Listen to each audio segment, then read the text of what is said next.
Hey guys, and welcome to the Working Money channel. So I gotta say, you guys have been amazing. My current subscriber count is at about 67,581. I just took this snapshot about a minute ago, and look at that, over 6,400 subscribers in the last 28 days. Now guys, it is March 15th. I am giving away 2 Ledger Nanos, but we have to reach 70,000 subscribers. So if you guys still aren't subscribed, subscribe now to the channel and a Ledger Nano could be yours. Let's get into this video, guys. The crypto space was doing great over the weekend. I mean, Bitcoin pushed up over $60,000 per BTC.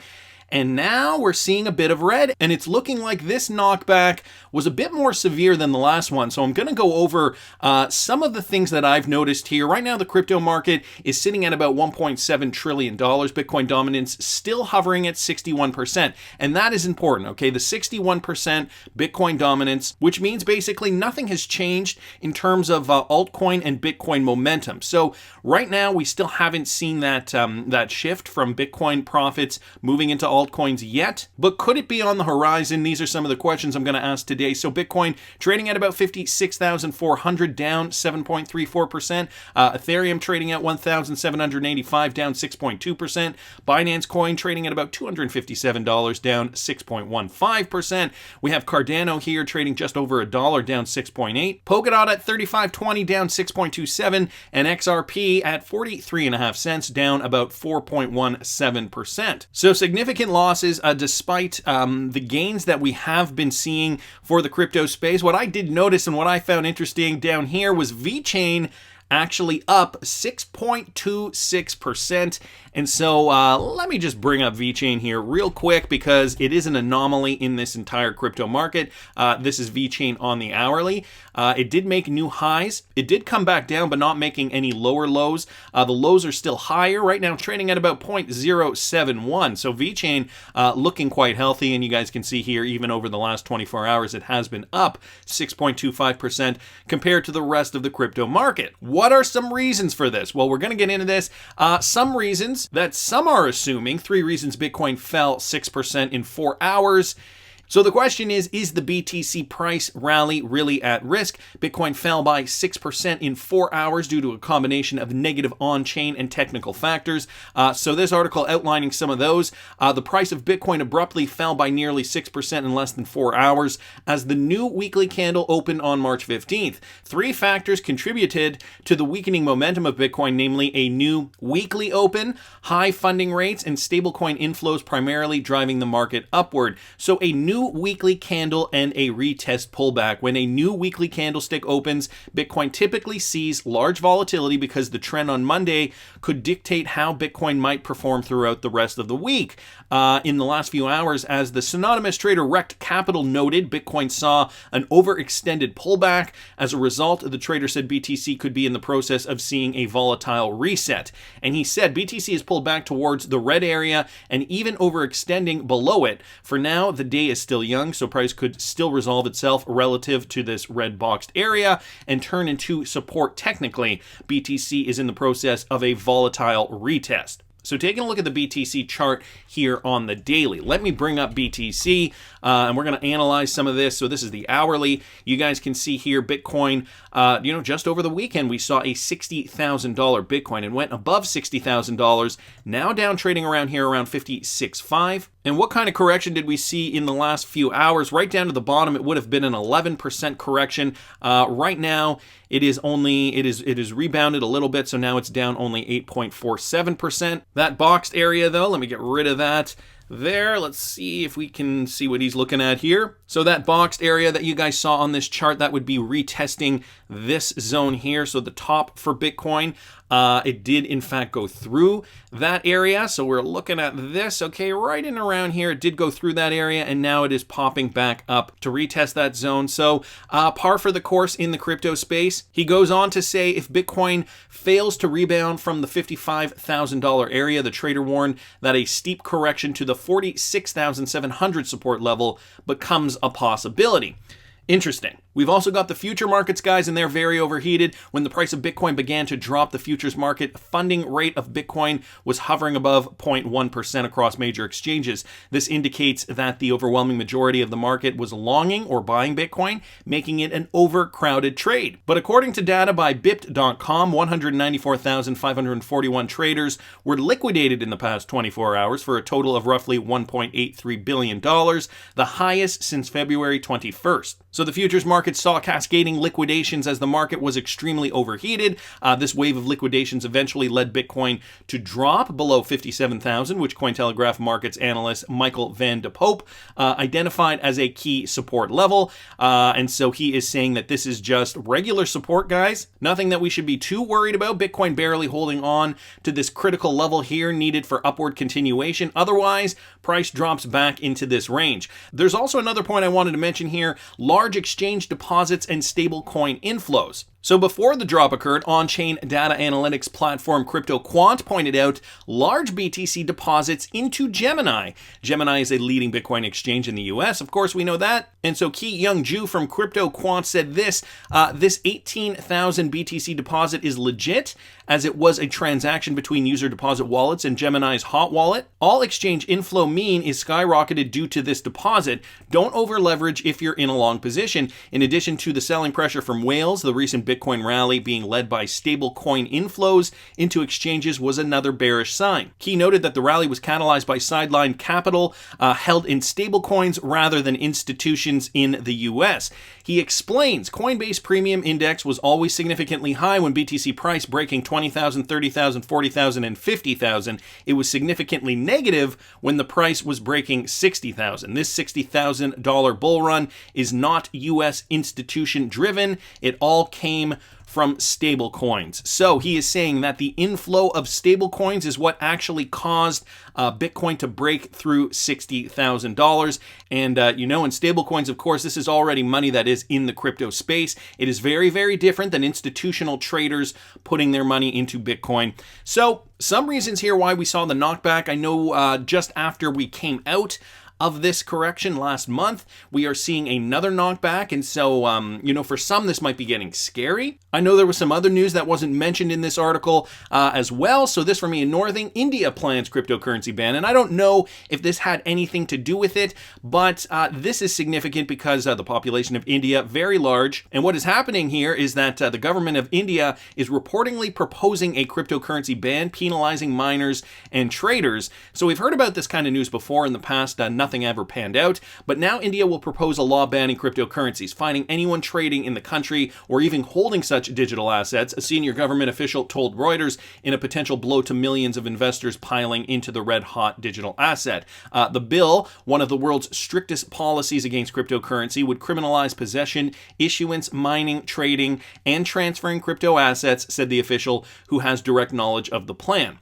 The measure is in line with a January government agenda that called for banning private virtual currencies such as Bitcoin while building a framework for an official digital currency. So the government of India does not want their people to be trading coins that have just been created out of nothing, doesn't want their people to have access to this market, but they aren't saying that they are against cryptocurrency technology, blockchain technology, DLT, because by the sounds of this, they are rolling out an official digital currency. Let's continue here. But recent government comments had raised investors' hopes that the authorities might go easier on the booming market. Instead, the bill would give holders of cryptocurrencies up to 6 months to liquidate, after which penalties will be levied, said the official, who asked not to be named as the contents of the bill are not public. Officials are confident of getting the bill enacted into law, as the Prime Minister of India's government holds a comfortable majority in Parliament. So, is this part of the reason why we could be seeing a knockback, people getting a bit rattled? You would think the opposite would actually occur, that people would be pumping money into Bitcoin to make as much money as possible before they had to liquidate. However, maybe some of these Indian traders have been trading for many months now or for several years, and so they just thought to themselves, you know what, I'm just going to take my profits, get out of this, call it a win, if this is going to be the fate for Indian cryptocurrency traders. You got to remember, guys, we have seen significant gains over the last several months for Bitcoin. And so this is nothing. Again, I don't think that this is that serious yet, this knockback, although it has happened in quick succession to the last correction that we just saw for Bitcoin. It feels like just yesterday, but that was indeed back in February. So the end of February is when we started this. This was February 22nd, 23rd, 24th, 25th, 26th, 27th, and 28th. Then finally, the 1st of March is when we saw a push back up for Bitcoin. So it was last month. We are going to see more and more of these as time goes on. But the real question is, when is that knockback going to happen before we start to see money really flood into altcoins, and how do we time that properly? Well, I can tell you right now, we have not seen that. As you know, the Bitcoin dominance, as I keep mentioning time and time again, is still hovering around 61.4%. And if we look at Bitcoin dominance, right, we can see if it is still hovering in this level here, there is no divergence. This is Bitcoin dominance on the daily. You can see there's no divergence yet. It's trading sideways. So altcoins and Bitcoin are still trading in tandem with one another. As soon as we see a divergence and altcoins really take a large portion of that market share, that's when the divergence will occur. Altcoin prices will skyrocket in comparison to Bitcoin, and this chart will go down, down, down, down, down, similar to what we saw back here, right? Back in December 2017 and the early part of 2018, when we finally saw that Bitcoin altcoin ratio at its maximum endpoints. From there, the dominance reset itself. I still do think we have some time before we really see that. Again, these corrections for Bitcoin are going to get bigger and bigger as Bitcoin price goes higher and higher. So here are a few reasons for that knockback. Nothing too serious. Meanwhile, guys, Peter Brandt taking a shot at XRP hodlers. This from Ant1 here on Twitter. But my question to Peter Brandt is, are you looking at the bigger picture? Of course, Peter Brandt has no problem taking jabs at XRP hodlers. He's been doing it for a while, and he's a bit of a D-bag. I mean, to be honest with you, he's a bit of a D-bag, and I'm not saying that because he's against XRP. I mean, you cannot be interested in XRP and handle it a little differently. Okay, I think I'm going to put it that way. The renowned chartist claims that us, the XRP community, have fallen for the alleged trickery of Ripple Labs, its affiliated company, hook, line, and sinker. So he says he uses the fishing metaphor to accuse the community of buying into the narrative without even questioning it. Just fish gulp down its bait from a rod without any hesitation. So here is the tweet that Peter Brandt tweeted out. So all those who swallowed the XRP ripoff narrative from Ripple Labs, hook, line, and sinker, how's your stash doing? Peter Brandt here adds the BTC to XRP chart, which we're going to take a look at in a moment. Of course, the XRP community has some interesting words for Peter Brandt here. I don't buy his narrative. XRP is down 97% against Bitcoin. So on the surface, it is true. If you look at the BTC XRP chart, that is definitely the case. Let's bring up XRP here for a sec. So the XRP chart, we've got XRP trading right now at about 43 cents. But if you look at apples to apples and you take the top of the last bull run, XRP is only down 86% from its all-time high. And from that low, that March low, it's actually up 283%. So, you know, whereas Peter Brandt says it's down 97% against Bitcoin, I'm looking at XRP thinking to myself, it's an undervalued cryptocurrency right now. It is down from its all-time high significantly. It hasn't rallied. And I mean, let's call it what it is. It is because of the SEC lawsuit. I'm sure Peter Brandt doesn't do nearly as much research on XRP as we do. So we're armed with this knowledge. We know what we hold. We know the research that we've put into this. And so I would call this a very good opportunity to make a lot of money. Let's also take a look at what he's looking at, which is the XRP BTC chart here.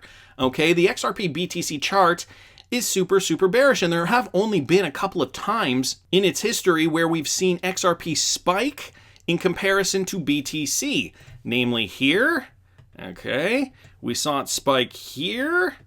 All right, we saw it spike here, which was interesting. Of course, there was this as well, which was the GameStop moment for XRP, the pump group. So let's take a look at these. This first one over here was December 2017, January 2018. That was the first alt season. That was the time XRP pumped in 3 weeks from 22 cents to its all-time high. Over here was Swell 2018. This was around the time that we got the announcement that the XRP platform was going to be released. Over here, this was the beginning of alt season right before the SEC lawsuit. So November 2020 was when we saw a lot of altcoins rally. Of course, the SEC lawsuit really did hinder that. The price of XRP did come right back down in and around Christmas time of 2020. And then this one here was, of course, that pump group that got XRP price back up again, but that was not sustained either, and now we're back down. So XRP does pump against Bitcoin. Sure, right now it is 97% down, but when that pump comes, guys, it's going to be glorious. And so here's some positive things to look at. Right down here, XRP is trading right where I put that blue line down here. You guys can see it is basing here and retracing this support level that we saw back earlier this year, okay, right after that SEC lawsuit kind of took the wind out of the sails of XRP, and XRP found its bottom against BTC. This is when we saw this sideways pattern form. Then there was the pump group. Of course, that wasn't sustained, and now we're trading back at this level, retesting this pattern, okay, down here where this line is. Now, the last time XRP hit those prices against BTC was all the way back here in 2017. We were actually below that level of support, and we're trading down here. It did wick down, if you guys can see that. It did wick down into this level, as far down as here actually, come back up and was basing in and around here, and this was right before alt season took XRP to the stratosphere. So we're just waiting, guys. We are just percolating here, waiting for liftoff, retesting it once. This is definitely a good sign. An altcoin season is around the corner, and this is when a lot of altcoins do get play. So we still have to wait a little bit. Of course, the SEC lawsuit is not helping matters. It is a good time to accumulate if you guys are still looking to accumulate coins that are very undervalued. I did a video about that on the weekend. I'll link it up here in the top right-hand corner if you guys want to catch that. And for those of you guys who still may have some doubt on this, looking towards the future, let me show you guys this response here from David Schwartz from back in 2017. This courtesy of Real XRP Boy here on Twitter. We aren't at the point where XRP is a stable asset bridging lots of payments yet. This coming from David Schwartz, of course. This a very, very old response here to somebody, I guess from a message board back from May of 2017. The question was, Ripple said they want it to be stable as well, which is necessary. He's talking about XRP here. But why will people want an investment that stays the same? XRP as a vehicle currency isn't an investment. It's a replacement for fiat currencies used for that purpose, which aren't really investments either. You think people will keep their money in it for free just so Ripple can use it to run their XRP exchange?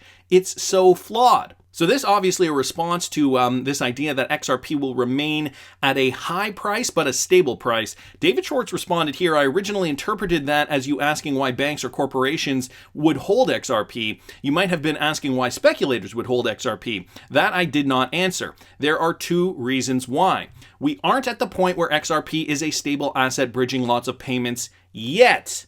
The price of XRP could appreciate significantly on the way there. Real XRP Boy highlighted that point there. Obviously, we have seen this tweet before by David Schwartz, and I will link both of these in the description of the video. This another one from 2017, basically stating, and I've gone over this several times, for those of you guys not familiar with this one, I do suggest you read it. David Schwartz basically stating that, it's a lot easier now to buy a house with Bitcoin, now that Bitcoin is worth, I think at that time it was what, $10,000 or something? Because if you want to buy a $100,000 house, for the sake of argument, all you would need is 10 Bitcoin at the price of $10,000 versus if Bitcoin was trading at $1, you would need 100,000 Bitcoin. So there's that liquidity issue that he's addressing, and he relates it to XRP. XRP has to be at a high price in order for Ripple to target the types of payments that they want to target. Let me go back to this. If XRP bridges payments efficiently, people who don't know who they'll need to pay next will want to hold XRP.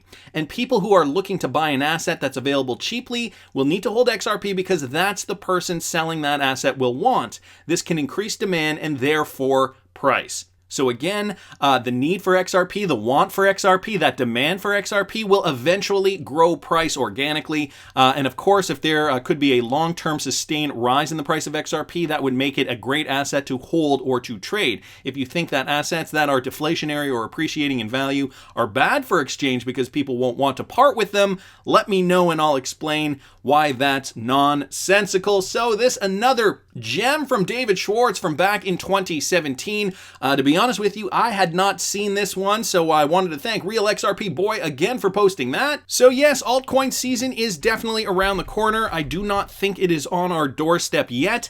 I do still think that we are going to see more gains for Bitcoin, although it is coming closer and closer every single day. So we do have to be prudent. Make sure you are taking gains from your cryptocurrency wins. Take that money off the table, guys. The worst is when you see your gains go all the way up and then come all the way back down, and you have no choice but to continue hodling through a bear market. That's just my opinion, but I want to hear what you guys think. Please subscribe to the channel, guys. We're almost at 70,000. I'm going to be giving away 2 Ledger Nanos. So if you're not subscribed, subscribe now, and like the video if you like the content I'm providing. I always love hearing your comments. See you in the next one, guys.